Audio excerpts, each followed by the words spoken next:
Welcome to the first 4 product project video. Hopefully the first of many videos of this type.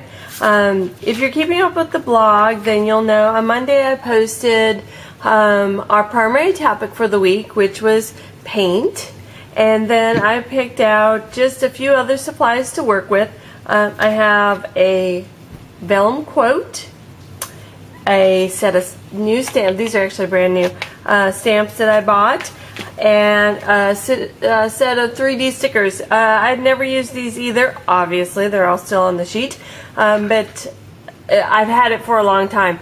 Actually, this is one of those things that not even sure where it came from because it's not something I would generally gravitate towards, but it works really well with the paint. So, and then we also have a piece of ribbon. Now, I wanted to do these videos in a very kind of organic, natural way, so I haven't done a lot of planning because I kind of want that to be part of the video. So yeah, it's going to be messy. I haven't really decided what the end result looks like yet, so you get to see my process.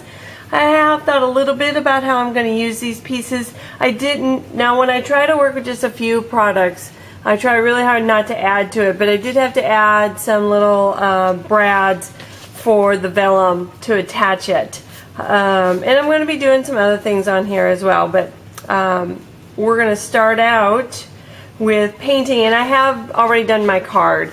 So it's a white card base with blue. The set of paint that I'm using was a 3-pack that I bought. Actually, it's one of those clearance buys, but I love this paint. In fact, I just ordered some more Tim Holtz paint that I found on sale, so I'm anxiously awaiting that. So I have some blue cardstock to layer and then some white on top of it. So those are already cut, though I have extras along the side just in case. And since there's really there's some green in here, but I think I'm going to use this blue flower and maybe one of the smaller blue ones. So I think I'm going to paint my background. You know what, we're going to sit with 2 colors. So I think I'm going to go ahead and use the blue. Now I was messing around with this one a little bit, so I got the dabber wet and it's still good to go. So my problem is they work the first time and then they stop. So like I said, I don't really like the dabbers, but first time around they work pretty well. And then we're also going to use this stamp. I love this type of stamp, so we're going to use that with the green. So let's get started here. And all I'm doing is basically I'm kind of just creating a background for my quote to make it stand out a little bit.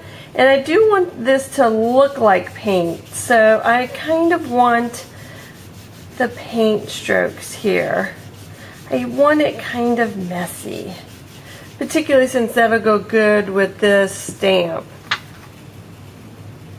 And I didn't, you could mark this with some pencil marks, my quote, so I know how big it is, but I was just a little afraid that you might be able to see those, so didn't want to have to worry about that. Okay, so I got that.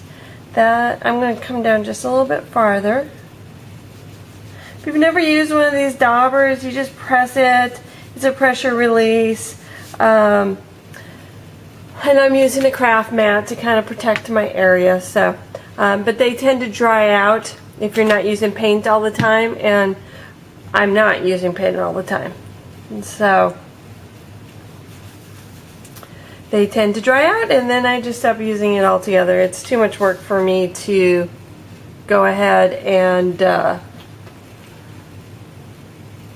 clean them out and get them working again every time. So this is almost dry, but I'm back, and our paint has dried, and I've done some stitching on the card.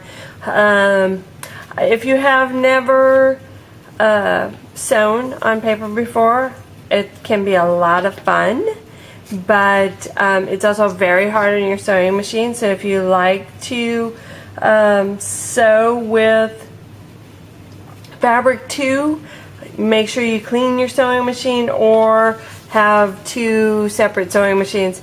Actually, you can get away with a sewing machine that's a little less nice for paper. So it is pretty hard on your sewing machine, but you can get away with using one that's not so great when you're using paper. I also like to vary my stitches as I go along. I actually only have a handful of threads that I use. I don't have a ton. I don't really think it's necessary. So this is kind of a light brown.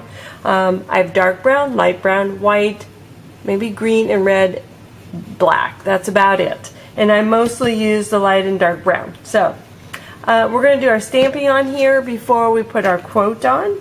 And for this one, since it's a little bigger, let's see if I can just use the dauber. I might just pour it out.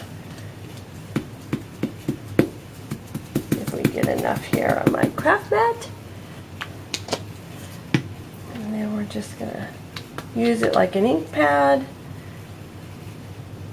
And I want to kind of put it down here in the corner a bit, because that's where my flowers are going to go. And I'm going to vary this just a little bit. Okay, I'm ready.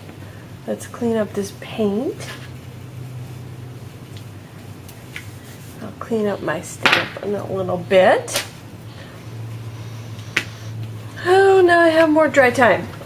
Okay, I think that's our last drying time. So I'm going to go ahead and put the quote on, but I think I want the ribbon behind the quote at the very bottom. Let's see which one I like here better. This is a lot of the process to me. I'm never in a hurry. I kind of like it that way, but let me see how it looks completely underneath the quote. See, I think I'm not going to like... Oh, I could put it right behind the word heart. Kind of make that stand out just a little bit more. Nope, I like it better the other way, so we're going to go ahead and put this down using our brad. So I use a paper piercing tool. And I'm just going to get off my craft mat here just a little bit, because I don't want to poke holes in my craft mat.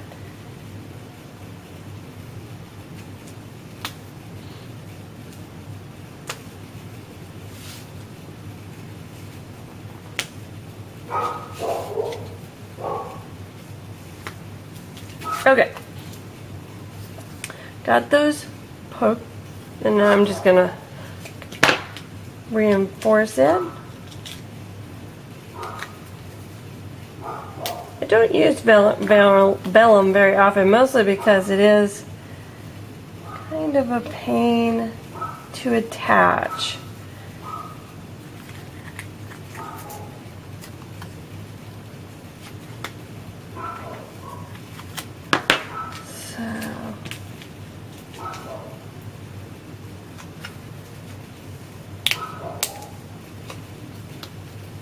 Sure those brads are flat, because I have to adhere this still to my card.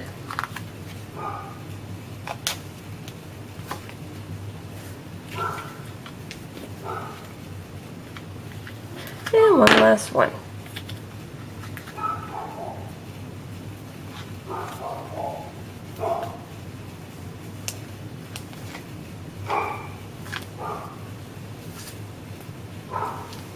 Okay, let's go ahead and put the ribbon on, and I just use a dot glue runner on the back of my ribbon. I'm sure there's other things you can use, and this is just a scrap piece of paper that I have off to the side to kind of catch extra glue.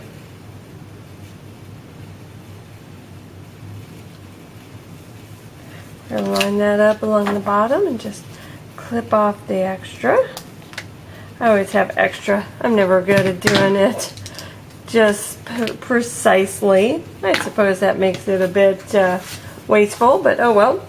Cut off the extra. Now I'm going to go ahead and adhere it and then put my embellishments on real quick. Now I will tell you, having the stitching back here does make the glue a little bit trickier. But I've been stitching on my paper for a long time, so it usually works itself out. And I'm missing my other glue. Oh, don't you hate that? Oh, here it is. Got it. I like to use this UHU stick glue too. I call it a filler on my middle. It gives it a little extra oomph. And I always do it on both pieces. It's kind of like tiling. If you put the adhesive for the tile only on the back of the tile or the back of the wall, it won't adhere very well. You need to put it on both. And I don't want to use a really expensive glue in the center, so I use this. I get that on Amazon in the big bottle. So now we just have our embellishments here. So I think I'm going to go with this blue heart. I'm trying not to cover up her name. And this blue heart flower up here. I probably could have left that one brad off down the bottom there, but oh well. And we got another little blue and green flower right here. I think like there. Actually, I think I'm going to move these two around. I'm very careful when I use stickers not to really push them down hard until I've decided that in fact I know exactly where they're going, because I tend to move them around a bit. So, okay, so there were my 4 products: my quote, my paint, my flowers, and my ribbon into one card. I did have to add some brads, and I ended up adding some stitching as well, but I like it. It says, "A sister is a gift to the heart." My sister's birthday is coming up soon, so I'll probably just stamp a happy birthday sentiment on the inside. That'll be a nice birthday card for her. And then here is my project inspiration paint. This one's really pretty messy, but I did that on purpose. I wanted to definitely see the paint strokes in it so that when I looked at it, I knew it was paint. And you can just lightly see the embossed butterfly there. Obviously, I'm a big fan of this butterfly stamp. This is a Tim Holtz stamp because I've used it now twice for this inspiration ATC display, so I'll have to try to remember to move on and use something else. So those are our 2 paint projects. If you have any questions about what I did here, if you have any questions, like I said, about anything, just let me know. I'll be around to answer them. And be sure to stop by next week for another new topic and 4 products.